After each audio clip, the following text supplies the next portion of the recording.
الی اجل مسمى، جو ہم چاہتے ہیں ایک وقت معین تک. ثم نخرجکم طفلا، پھر ہم نکالتے ہیں تمہیں چھوٹے سے بچے کی صورت میں. یہ 9 ماہ کا پروسیجر جو ہے بڑا ایک امیزنگ کریشن ہے.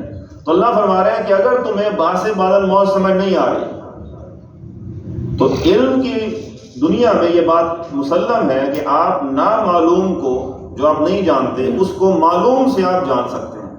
یعنی جو چیز آپ کی نالج میں آ چکی ہے اس پہ تھوڑا سا غور کر کے اس چیز تک آپ پہنچ سکتے ہیں جو آپ کی ریچ میں نہیں ہے. تو قیامت تک یا باعث بعد الموت تک اس عقل سے پہنچنا ہمارے لیے ممکن نہیں ہے. لیکن اللہ تعالیٰ کہہ رہے ہیں چلو یہ تو تمہارے نالج میں ہے نا کہ تم کیسے پیدا ہوئے ہو. تو جو اللہ ان مراحل سے گزار کر تمہیں ایک انسان بنا سکتا ہے تو تمہارے اندر سے آواز نکلے گی کہ ہاں وہ اللہ دوبارہ بھی پیدا کر سکتا ہے. یہ ہے اصل میں ان آیات کا یہ مزاج. ثم نخرجکم طفلا، پھر ہم نکالتے ہیں تمہیں چھوٹے سے بچے کی صورت میں. ثم لتبلغوا اشدکم، پھر تم پہنچ جاتے ہو اپنی جوانی کو. وہ جوانی پھر دیوانی، اور اس میں انسان کے اندر قوت، اس کے اندر ایمبیشنز، اس کے اندر آگے بڑھنے کی وہ جستجو. ومنکم من یتوفی، اور تم میں وہ بھی ہیں جو پہلے ہی فوت ہو جاتے ہیں، جوانی میں فوت ہو گئے یا تھوڑا اور آگے جا کر. ومنکم من یرد الی ارذل العمر، اور وہ بھی ہیں جو نکمی عمر تک لوٹائے جاتے ہیں. لکی لا یعلم من بعد علم شیئا، کہ اسے کچھ بھی علم نہ رہے سب کچھ جاننے کے بعد. یہ ارذل العمر بالکل نکمی عمر کا جو وہ مرحلہ ہے کہ انسان بڑے سے بڑا پروفیسر بھی جو ہے بالکل ڈیمنشیا ہو جاتا ہے، اس کی یادداشت ختم ہو جاتی ہے، بچے کی سی عادت ہو جاتی ہے. یہ وہ عمر ہے جس کو یہاں بیان کیا گیا. وَتَرَى الْأَرْضَ حَامِدَةً، اور تم دیکھتے ہو زمین کو خشک اور ویران. فَإِذَا أَنزَلْنَا عَلَيْهَا الْمَاءَ اهْتَزَّتْ وَرَبَتْ، پھر جب ہم اس پر پانی برساتے ہیں تو وہ لہلاتی ہے اور ابھرتی ہے. ذَلِكَ بِأَنَّ اللَّهَ هُوَ الْحَقُّ وَأَنبَتَتْ مِن كُلِّ زَوْجٍ بَهِيجٍ، اور قسم قسم کی تر و تازہ چیزیں ہم اگا دیتے ہیں اس پانی کے ذریعے سے. تو جس طرح وہ بنجر وادی میں زندگی پیدا ہو جاتی ہے، اسی طرح ہم حکم دیں گے تم قبروں سے باہر نکل آؤ گے. ذَلِكَ بِأَنَّ اللَّهَ هُوَ الْحَقُّ، یہ اس لیے ہے کہ اللہ ہی حق ہے. وَأَنَّهُ يُحْيِي الْمَوْتَى، اور یہ کہ وہی مردوں کو زندہ کرتا ہے. وَأَنَّهُ عَلَى كُلِّ شَيْءٍ قَدِيرٌ، اور یہ کہ وہ ہر چیز پر قادر ہے. لہذا اللہ اس پر قدرت رکھتا ہے کہ تمہیں دوبارہ زندہ کر دے گا.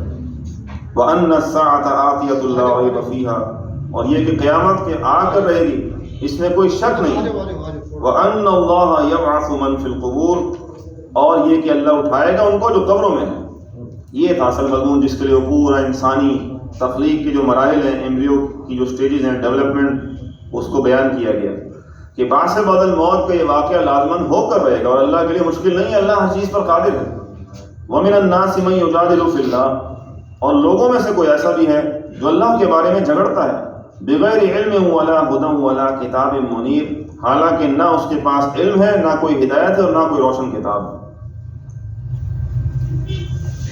ثانی عطفہ لیضل عن سبیل اللہ، تکبر سے اپنی کروٹ موڑ کر چل دیتا ہے تاکہ لوگوں کو اللہ کے راستے سے گمراہ کر دے. لہو فی الدنیا خزی، اس کے لیے دنیا میں رسوائی ہے.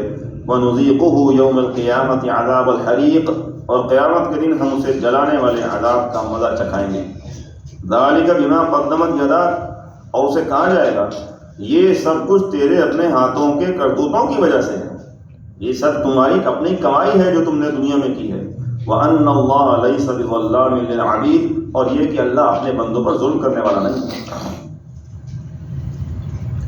وَمِنَ النَّاسِ مَن يَعْبُدُ اللَّهَ عَلَى حَرْفٍ، اور لوگوں میں سے کوئی وہ بھی ہے جو اللہ کی عبادت کرتا ہے کنارے پر رہ کر، چھلانگ نہیں لگاتا. وہ جیسے ابراہیم علیہ السلام نے چھلانگ لگائی تھی. تو ایمان تو اس وادی میں قدم رکھتے ہوئے سوچ وچار کرنے کا نام نہیں ہے کہ جی میں اگر اس میں آؤں گا تو مجھے نقصان ہوگا، یہ فائدہ ہوگا.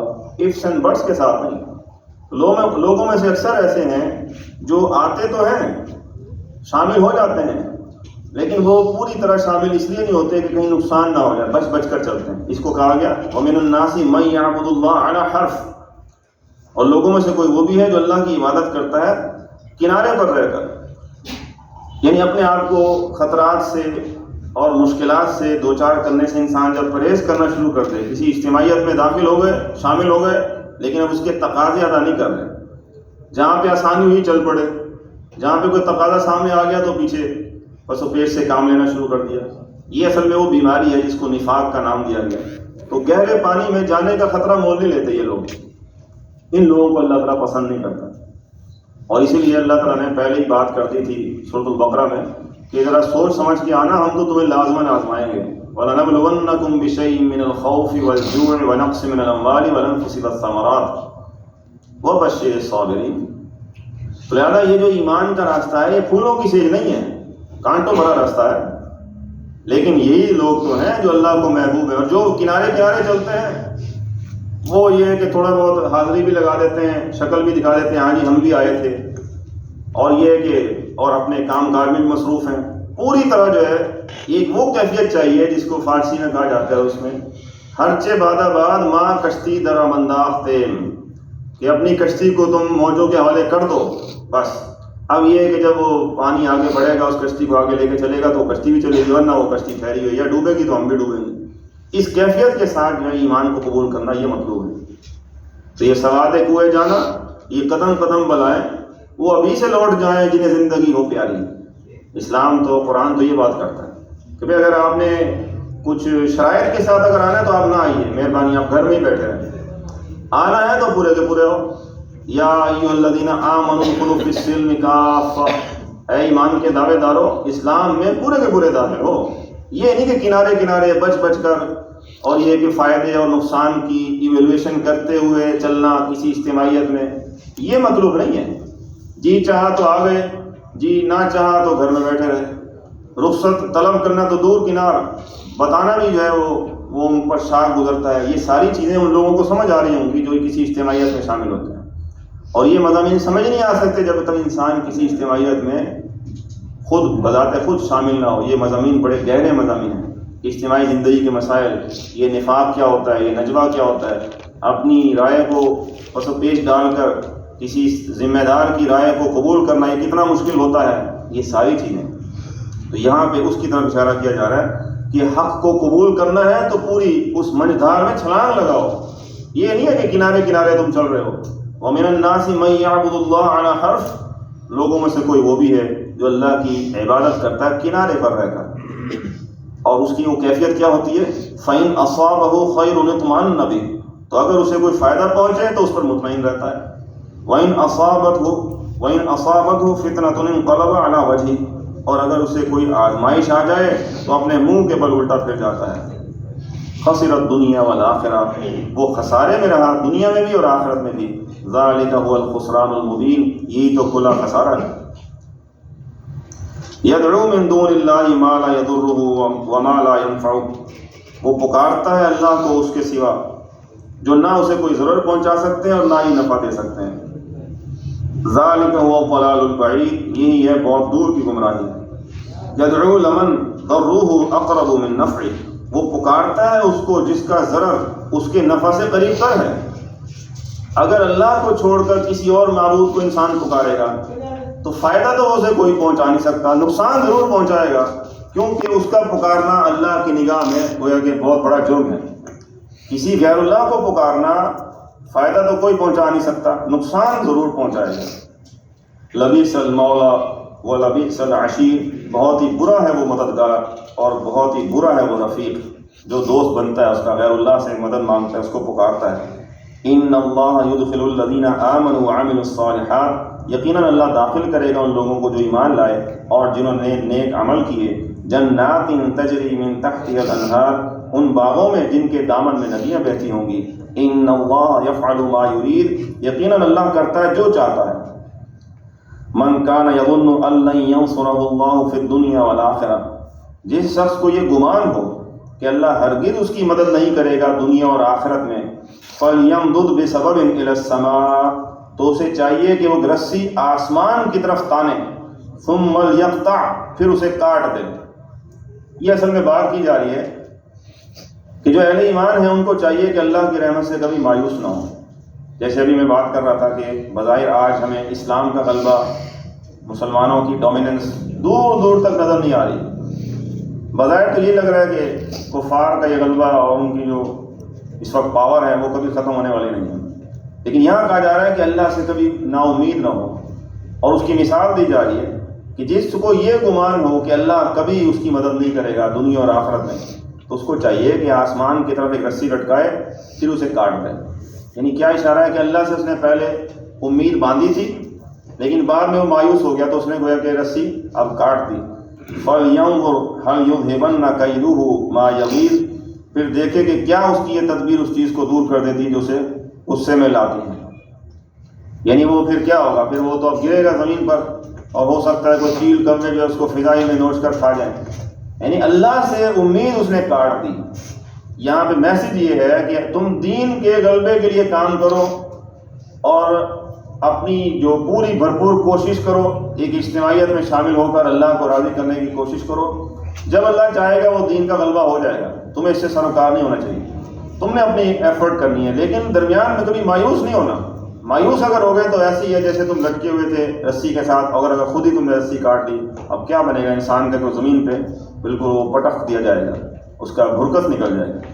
یہاں پہ اس کی طرف اشارہ کیا جا رہا ہے۔ وَكَذَلِكَ أَنزَلْنَاهُ آيَاتٍ بَيِّنَاتٍ، اور اسی طرح ہم نے نازل کیا ہے اس قرآن کو روشن نشانیوں کی شکل میں۔ وَأَنَّ اللَّهَ يَهْدِي مَن يُرِيدُ، اور یہ کہ اللہ ہدایت دیتا ہے جس کو چاہتا ہے۔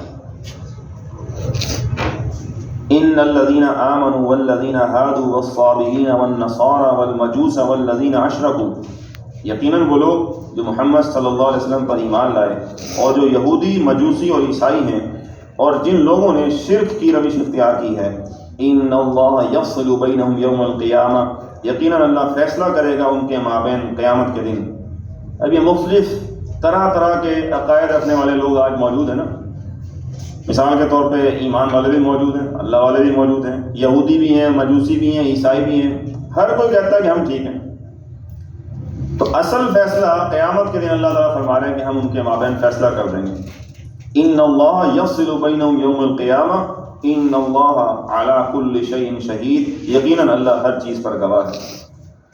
الم تر ان اللہ یسجد لہ من فی السماوات ومن فی الارض، کیا تم نے دیکھا نہیں اللہ کے سامنے سربسجود ہیں جو آسمانوں میں ہیں اور جو زمین میں ہیں۔ والشمس والقمر والنجوم والجبال والشجر والدواب وکثیر من الناس، اور سورج، چاند، ستارے، پہاڑ، درخت اور چوپائے، اور لوگوں میں سے بھی بہت سارے لوگ اللہ کے سامنے سجدہ ریز نہیں ہیں۔ وَكَثِيرٌ حَقَّ عَلَيْهِ الْعَذَابُ، اور بہت سے انسان ایسے ہیں جو عذاب کے مستحق ہو جاتے ہیں، وہ اللہ کے سامنے جھکتے نہیں ہیں، پوری زندگی کا سجدہ انہوں نے اختیار نہیں کیا ہوتا، حالانکہ پوری کائنات اللہ کے سامنے سجدہ ریز ہے، سورج، چاند، پہاڑ، درخت، ستارے، ہر چیز اللہ کے سامنے سجدہ ریز۔ انسانوں میں سے کچھ ایسے ہیں جو اللہ کے باغی بن جاتے ہیں، اور جو اللہ کے باغی بنیں گے ایسے انسان عذاب کے مستحق ہو جاتے ہیں۔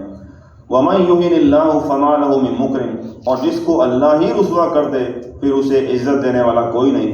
إِنَّ اللَّهَ يَفْعَلُ مَا يَشَاءُ، یقیناً اللہ کرتا ہے جو چاہتا ہے۔ تو ہم بھی اللہ کے سامنے جھک جاتے ہیں، آیت سجدہ ہے، سجدہ کر لیتے ہیں۔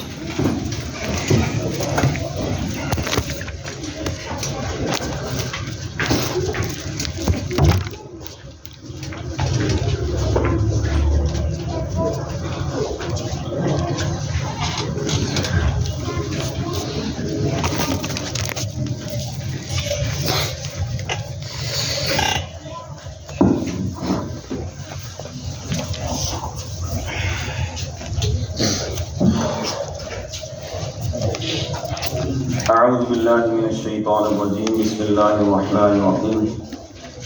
ھذان خصمان اختصموا فی ربہم، یہ دو گروہ ہیں جو اپنے رب کے بارے میں جھگڑ رہے ہیں۔ یہ مکی زندگی کے آخری دور میں کیونکہ نازل ہوئی تھی یہ سورہ مبارکہ، تو ایک مومنین کا گروہ اور دوسرا کفار کا گروہ، یہ دو گروہ ہیں جو اپنے رب کے بارے میں جھگڑ رہے ہیں۔ فالذین کفروا قطعت لهم ثیاب من نار، تو جو لوگ انکار کر رہے ہیں ان کے لیے آگ کے کپڑے قطع کیے جائیں گے۔ جیسے درزی جو ہے سائز لیتا ہے، آپ کا پیمائش لیتا ہے کہ شلوار کتنی ہونی چاہیے، سینہ کتنا رکھنا ہے، لمبائی بازو کی کتنی ہے، تو اسی طرح ان کے لیے لباس تیار کیا جائے گا جہنمیوں کے لیے۔ لیکن کون سا لباس ہوگا؟ وہ ریشم کا لباس نہیں ہوگا، آگ کا لباس ہوگا۔ یصب من فوق رؤوسہم الحمیم، ان کے سروں پر کھولتا ہوا پانی بہایا جائے گا۔ یہ بہت شدید سخت آیات ہیں۔ ان کے سروں پر کھولتا ہوا پانی بہایا جائے گا، کپڑے ان کے تیار کیے جائیں گے باقاعدہ، جیسے ٹیلر ماسٹر ہوتا ہے ان کے سائز کے مطابق، لیکن وہ کپڑے آگ کے ہوں گے. یُصْحَرُ بِهِ مَا فِي بُطُونِهِمْ وَالْجُلُودِ، جو سروں پر جو پانی بہایا جائے گا، اس سے جو کچھ ان کے پیٹوں کے اندر ہے سب گل جائے گا اور ان کی کھالیں بھی جل جائیں گی. پیٹ کے اندر جو انتڑیاں وغیرہ ہیں وہ سب گل جائیں گی اور ان کی کھالیں بھی اتر جائیں گی. وَلَهُمْ مَقَامِعُ مِنْ حَدِيدٍ، اور ان کی سرکوبی کے لیے، ان کی کٹائی کے لیے لوہے کے ہتھوڑے ہوں گے. كُلَّمَا أَرَادُوا أَن يَخْرُجُوا مِنْهَا مِنْ غَمٍ، جب بھی وہ چاہیں گے کہ اس میں سے نکل جائیں غم کے مارے، اُعِيدُوا فِيهَا، تو انہیں اسی میں واپس لوٹا دیا جائے گا. وَذُوقُوا عَذَابَ الْحَرِيقِ، اور ان سے کہا جائے گا کہ اب چکھو مزہ اس جلانے والے عذاب کا. اللہم اجرنا من النار، اللہ ہمیں جہنم کے عذاب سے بچائے. لیکن اس کے برعکس جو اہل جنت ہیں، اہل ایمان ہیں، ان اللہ یدخل الذین آمنوا وعملوا الصالحات، یقیناً اللہ داخل کرے گا ان لوگوں کو جو ایمان لائے اور جنہوں نے نیک اعمال کیے، جنات تجری من تحتها الانہار، ایسے باغات میں جن کے نیچے نہریں بہتی ہوں گی. یحلون فیہا من اصابر من ذہب ولؤلؤا، پہنائے جائیں گے اس جنت میں انہیں سونے کے کنگن اور موتی. ولباسہم فیہا حریر، اور اس میں ان کا لباس ریشم کا ہوگا. وَهُدُوا إِلَى الطَّيِّبِ مِنَ الْقَوْلِ، اور ان کی رہنمائی کر دی گئی ہے بہترین بات کی طرف. وَهُدُوا إِلَى صِرَاطِ الْحَمِيدِ، اور ان کی رہنمائی کر دی گئی ہے الحمید یعنی اللہ کی راہ کی طرف. اب یہ دو رکوع جو ہے مناسک حج کے بارے میں آ رہے ہیں. ان الذین کفروا، یقیناً وہ لوگ جنہوں نے کفر کیا، وَيَصُدُّونَ عَن سَبِيلِ اللَّهِ وَالْمَسْجِدِ الْحَرَامِ، اور وہ روکتے ہیں لوگوں کو اللہ کے راستے سے اور مسجد حرام سے. الذی جعلناہ للناس سواء العاکف فیہ والباد، جس کو ہم نے سب لوگوں کے لیے مساوی قرار دیا ہے، خواہ اس میں مقیم ہو یا باہر سے آنے والے، سب کو ایک پروٹوکول وہاں ملنا چاہیے. اللہ تعالیٰ نے سب کو ایک مقام دیا ہوا وہاں پر، چاہے مقامی ہو چاہے آفاقی ہو، کہیں سے باہر سفر کر کے آئے ہوں. وَمَن يُرِدْ فِيهِ بِالْحَادٍ بِظُلْمٍ، اور جو کوئی ارادہ کرے اس میں کسی ٹیڑھی راہ کا ظلم کے ساتھ، جو اس مسجد حرام اور یہ جو سارا علاقہ ہے اس میں جو بھی فساد مچانے کی کوشش کرے گا ظلم کے ساتھ، نُذِقْهُ مِنْ عَذَابٍ أَلِيمٍ، اسے ہم مزہ چکھائیں گے دردناک عذاب کا. وَإِذْ بَوَّأْنَا لِإِبْرَاهِيمَ مَكَانَ الْبَيْتِ، اور جب ہم نے معین کر دی ابراہیم کے لیے اپنے اس گھر کی جگہ، ہم نے جب نشاندہی کر دی ابراہیم کے لیے جس پر بیت اللہ کی تعمیر اٹھائی جائے، اللہ تشرک بی شیئا، اور حکم دیا کہ میرے ساتھ کسی چیز کو شریک نہ کرنا. وَطَهِّرْ بَيْتِيَ لِلطَّائِفِينَ وَالْقَائِمِينَ وَالرُّكَّعِ السُّجُودِ، اور میرے اس گھر کو پاک رکھنا طواف کرنے والوں کے لیے، قیام، رکوع اور سجدہ کرنے والوں کے لیے. وَأَذِّنْ فِي النَّاسِ بِالْحَجِّ، اور لوگوں میں حج کا اعلان عام کر دو. اب ابراہیم علیہ السلام نے کیسی آواز دی ہوگی، کیسے پکارا ہوگا لوگوں کو، کہاں کہاں تک ان کی آواز گئی ہوگی. یأتوک رجالا وعلی کل ضامر، اے ابراہیم آئیں گے آپ کے پاس لوگ پیدل چل کر بھی اور بڑی بڑی لاغر اونٹنیوں پر بھی، دور دراز سے سفر طے کر کے آئیں گے اس بنجر وادی میں، سنسان جگہ پر. آپ ایک دفعہ پکار تو لگائیں. تو یہاں بھی یہ پیغام ہے کہ بندہ مومن جہاں بھی ہو، چاہے تنہا ہو کسی جنگل میں، صحرا میں، وہ اللہ کا نام بلند کرے. پھر دیکھیں گے کیسے لوگ جو ہے جڑنا شروع ہو جاتے ہیں، وہ قافلہ بننا شروع ہو جاتا ہے. یہ نہ گھبرائے کہ یہاں تو کوئی ہے ہی نہیں. تو ابراہیم علیہ السلام کو بھی کہا گیا کہ بس آپ پکاریں لوگوں کو. وَأَذِّنْ فِي النَّاسِ بِالْحَجِّ، لوگوں میں آپ حج کی منادی کر دیجئے اور آئیں گے. یأتوک رجالا وعلی کل ضامر یأتین من کل فج عمیق، جو لوگ پیدل بھی آئیں گے اور لاغر اونٹنیوں پر بھی آئیں گے، جو پہنچیں گی دور دراز گہری وادیوں میں سے ہو کر. لیشہدوا منافع لہم، تاکہ وہ حاضر ہوں اپنی منفعت کی جگہوں پر. وَيَذْكُرُوا اسْمَ اللَّهِ فِي أَيَّامٍ مَّعْلُومَاتٍ، اور اللہ کا نام لے معین دنوں میں، یعنی 10، 11 اور 12 ذوالحجہ کے دن جو ہیں، یہ ایام معلومات سے مراد قربانی کے دن، یعنی ایام نار میں وہ لوگ اللہ کا نام لے کر جانور ذبح کریں. عَلَىٰ مَا رَزَقَهُم مِّن بَهِیمَةِ الْأَنْعَامِ، ان مویشیوں پر جو اس نے انہیں عطا کیے ہیں. فَكُلُوا مِنْهَا وَأَطْعِمُوا الْبَائِسَ الْفَقِيرَ، تو اس میں سے خود بھی کھاؤ ان کو ذبح کر کے، اور خستہ حال محتاجوں کو بھی کھلاؤ. یہ فریج نہ بھر لو اپنے 6 مہینے تک جو ہے گوشت جو چل رہا ہے، تو خود بھی کھاؤ ٹھیک ہے، اور جو دوسرے خستہ حال محتاج ہیں ان کو بھی اس میں سے کھلاؤ. ثُمَّ لْيَقْضُوا تَفَثَهُمْ، پھر چاہیے کہ وہ دور کریں اپنے میل کچیل. یعنی اس سے مراد کیا ہے کہ حج کرنے والوں کے لیے 10 ذو الحجہ کے دن تو 4 افعال کرنے ضروری ہیں. یعنی رمی ہے، نہر ہے، حلق ہے اور طواف. اور نہر اور حلق کے بعد جو ہے احرام تم کھول دو، اس کے بعد نہا دھو کر صاف لباس پہنو اور طواف زیارت کے لیے چلے جاؤ. یہ اس کی طرف بات کی جا رہی ہے. وَلْيُوفُوا نُذُورَهُمْ، اور اپنی نظریں پوری کرو. وَلْيَطَّوَّفُوا بِالْبَيْتِ الْعَتِيقِ، اور اس قدیم گھر کا طواف کریں. ذَلِكَ وَمَنْ يُعَظِّمْ حُرُمَاتِ اللَّهِ، یہ سن چکے، جو کوئی تعظیم کرے اللہ کی حرمتوں کا، فَهُوَ خَيْرٌ لَهُ عِنْدَ رَبِّهِ، تو وہ اس کے لیے بہتر ہے اس کے رب کے نزدیک. وَأُحِلَّتْ لَكُمُ الْأَنْعَامُ، اور حلال کر دیے گئے تمہارے لیے تمام چوپائے. إِلَّا مَا يُتْلَى عَلَيْكُمْ، سوائے اس کے جو تمہیں پڑھ کر سنا دیا گیا ہے. فَاجْتَنِبُوا الرِّجْسَ مِنَ الْأَوْثَانِ، تو تم بچو بتوں کی گندگی سے. وَاجْتَنِبُوا قَوْلَ الزُّورِ، اور بچو جھوٹ بات سے. حُنَفَاءَ لِلَّهِ غَيْرَ مُشْرِكِينَ بِهِ، یکسو ہو جاؤ اللہ کے لیے اس کے ساتھ کسی کو شریک نہ کرتے ہوئے. وَمَن يُشْرِكْ بِاللَّهِ فَكَأَنَّمَا خَرَّ مِنَ السَّمَاءِ، اور جو کوئی اللہ کے ساتھ شرک کرے گا وہ تو ایسے ہے جیسے آسمان سے گر پڑا. ابھی جیسے مثال بھی آئی تھی نا، جیسے کوئی رسی سے لٹکا ہوا تھا، اب وہ رسی اگر کٹ گئی وہ ایک دم اب تیزی سے نیچے آ رہا ہے. فَتَخْطَفُهُ الطَّيْرُ، تو اسے پرندے اچک لیں. جس نے شرک کیا نا، اب وہ اللہ سے اس کا تعلق ختم، اب وہ آ رہا ہے نیچے بڑی اسپیڈ کے ساتھ، فری فال وہ گر رہا ہے. اب درمیان میں راستے میں اسے کوئی پرندے اچک لیں. او تهوی به الريح في مكان سحيق، یا ہوا اڑا پھینکے اسے کسی دور دراز جگہ پر، اٹھا کے پٹک کے مارے اسے ہوا، کیونکہ اللہ سے اس نے تعلق توڑ دیا ہے، اللہ کے ساتھ شرک کر لیا اس نے. ذَلِكَ وَمَن يُعَظِّمْ شَعَائِرَ اللَّهِ، یہ سب کچھ تم نے سن لیا، اور جو اللہ کے شاعر کی تعظیم کرے گا، فَإِنَّهَا مِن تَقْوَى الْقُلُوبِ، تو یقیناً یہ دلوں کے تقوی کی بات ہے. لَكُمْ فِيهَا مَنَافِعُ إِلَىٰ أَجَلٍ مُّسَمًّى، تمہارے لیے ان قربانی کے جانوروں میں نفع ہے ایک وقت معین تک. قربانی کے جانوروں سے آپ جو فائدہ اٹھا سکتے ہیں، اس کی اجازت ہے. آپ سواری کر سکتے ہیں، ان کی اون وغیرہ کو استعمال کر سکتے ہیں، دودھ پیا جا سکتا ہے. ثم محلها الى البيت العتيق، پھر ان کی اصل منزل یہ قدیم گھر ہی ہے. یعنی قربانی کے دن جو ہے پھر ان جانوروں کو لے جا کر بیت اللہ میں پیش کرنا ہے. اصل منحر قربان گاہ وہ یہ ہے. وَلِكُلِّ أُمَّةٍ جَعَلْنَا مَنْسَكًا، اور ہر امت کے لیے ہم نے قربانی کا ایک نظام مقرر کیا.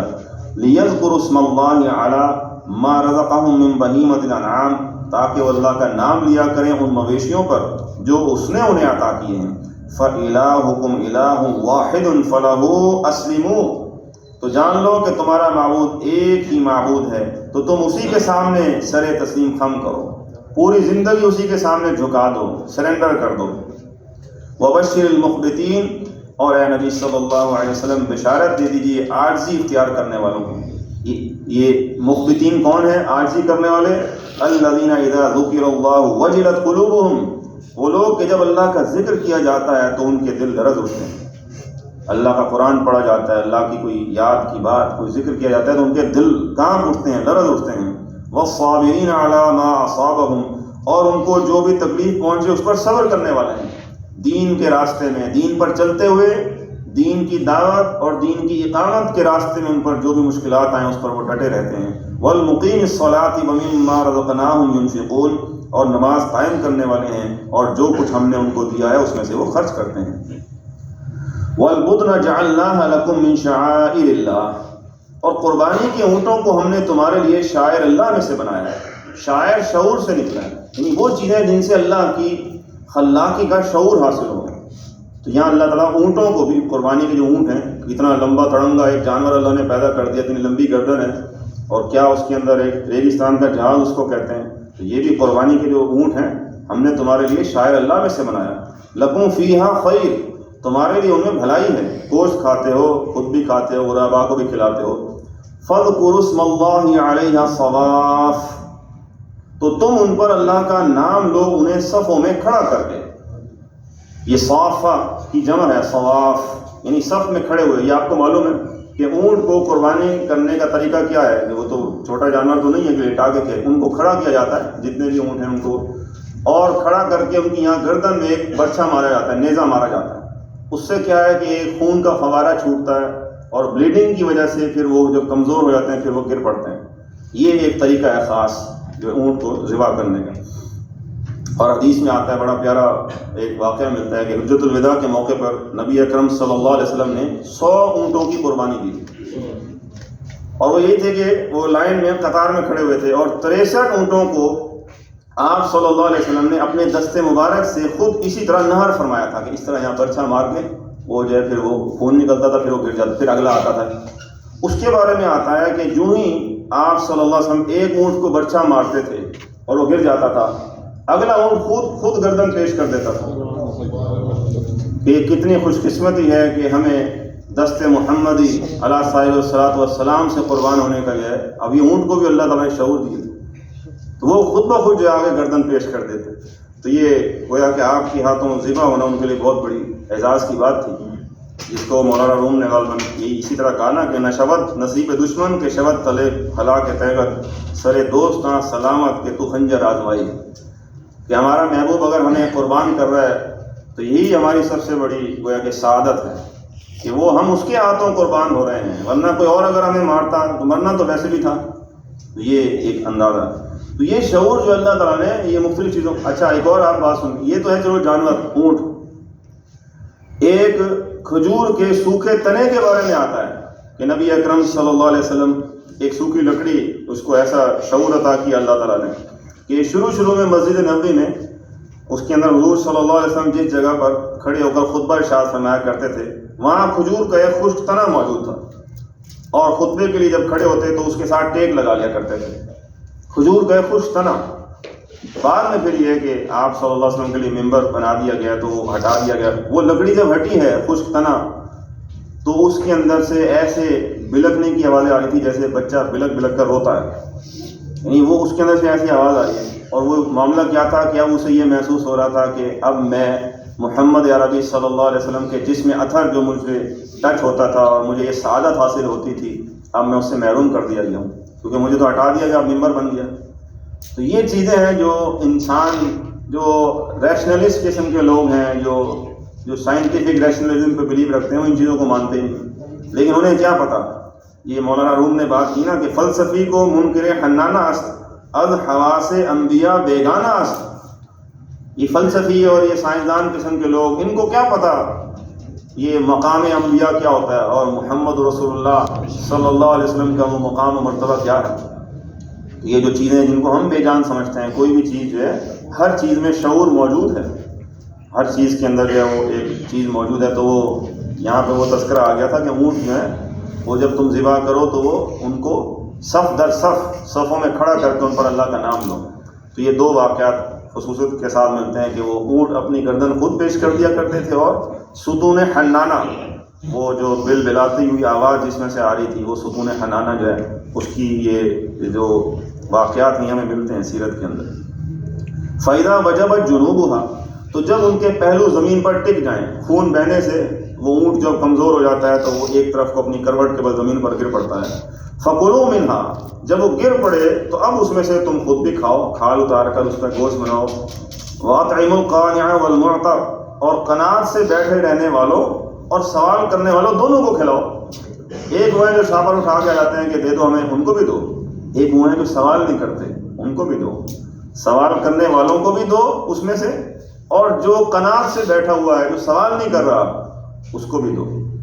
كَذَلِكَ سَخَّرْنَاهَا لَكُمْ لَعَلَّكُمْ تَشْكُرُونَ ان طرح ہم نے ان کو تمہارے لیے مسخر کر دیا ہے تاکہ تم شکر ادا کرو. اب دیکھیں انسان کی اتنا بڑا جانور اونٹ اللہ تعالیٰ نے اس کو تمہارے لیے تابع کر دیا، مسخر کر دیا، تمہاری سروس میں لگا دیا، پھر اس کا گوشت کھاتے ہو. تو اس کا یہ لازمی تقاضا ہے کہ تم اللہ کی ان تمام نعمتوں کا شکر ادا کیا کرو. لَن يَنَالَ اللَّهَ لُحُومُهَا وَلَا دِمَاؤُهَا اللہ تک نہ تو ان کے گوشت پہنچتے اور نہ ان کے خون. گوشت اللہ تک نہیں پہنچتا، نہ خون پہنچتا ہے. وَلَٰكِن يَنَالُهُ التَّقْوَىٰ مِنْكُمْ لیکن اس تک پہنچتا ہے تمہاری طرف سے تقویٰ. گوشت تم کھا لو گے، وہ جو سوال کرنے والے ہیں وہ لے جائیں گے اور یہ تم اس کو تقسیم کر دو گے، لیکن یہ ہے کہ نہ ہی اس تک خون پہنچتا ہے. باقی ہے کہ جو کھال ہے وہ کوئی اور لوگ لے جائیں گے، فاؤنڈیشن والے، کوئی مدرسے والے لے جائیں گے. اللہ تک تو کچھ بھی نہیں پہنچتا، لیکن اللہ تک پہنچنے والی چیز کیا ہے؟ وہ دل کا تقویٰ، کہ کس نیت کے ساتھ، کس موٹیویشن کے ساتھ تم نے یہ وہ اللہ کی بارگاہ میں قربانی پیش کی. تو یہ محض ایک رسم نہیں ہے بلکہ ایک اسپرٹ ہے کہ جیسے حضرت ابراہیم علیہ السلام نے اللہ کی رضا کی خاطر اپنے جوان سال بچے کی گردن پہ چھری چلانے کو وہ تیار ہو گئے تھے، اور اللہ کو یہ رسم اتنی پسند آئی کہ تا قیامت اللہ تعالیٰ نے تمام مسلمانوں پہ اس پر یہ لازم کر دیا. تو یہ ایک اسپرٹ ہونی چاہیے کہ اللہ تیری رضا کی خاطر میں تمام محبتوں کو قربان کرنے کے لیے میں ساری زندگی تیار رہوں گا، اور اسی تیرے حکم میں اس جانور کی گردن پہ چھری چلا رہا ہوں. جب تیرا حکم ہوگا میں تمام محبتوں کو قربان کر دوں گا تیری حکم اور تیری محبت کے سامنے. یہ اسپرٹ ہونی چاہیے، ورنہ اللہ تک نہ تو گوشت پہنچتا ہے نہ ہی اس کا خون پہنچتا ہے، اس تک پہنچتا ہے تمہاری طرف سے تقویٰ. لیکن یہ ہے کہ ہر چیز جو ہے رسم بن گئی، جس کا اقبال نے رونا رویا کہ رہ گئی رسم ادا روح بلالی نہ رہی، فلسفہ رہ گیا تلقین غزالی نہ رہی، نماز و روزہ و قربانی و حج یہ سب باقی ہیں، تو باقی نہیں ہے. حج بھی ہو رہا ہے، قربانی بھی ہو رہی ہے، اور لوگ جو ہے وہ اپنے جانوروں کی تصویریں بھی بناتے ہیں، ان کا جو ہے فیس بک پہ اور یوٹیوب پہ وہ اس کی ایڈورٹیزمنٹ بھی کر رہے ہوتے ہیں. وہ روح نکل گئی ہے. کس روح کے ساتھ جو ہے اس کو قربانی دینی کی اللہ کے راستے میں، اور جذبہ کیا تھا کہ وہ حرام کی کمائی اگر ہے تو اس میں انسان اس حرام سے اپنے آپ کو بچائے نا. حرام کی کمائی کا وہ بیل چاہے 10 لاکھ کا ہی کیوں نہ ہو، اللہ کی نگاہ میں اس کی کوئی ویلیو نہیں. یہ ہے اصل میں تقویٰ پہنچتا ہے اس تک. کذالک سخرھا لکم، اسی طرح اس نے انہیں تمہارے لیے مسخر کر دیا ہے، لتکبروا اللہ علی ما ہداکم، تاکہ تم اللہ کی تکبیر کیا کرو اس ہدایت پر جو اس نے تمہیں بخشی ہے. وبشر المحسنین، اور اے نبی صلی اللہ علیہ وسلم ان محسنین کو بشارت دیجیے. اقول قولی ھذا واستغفر اللہ لی ولکم ولسائر المسلمین والمسلمات.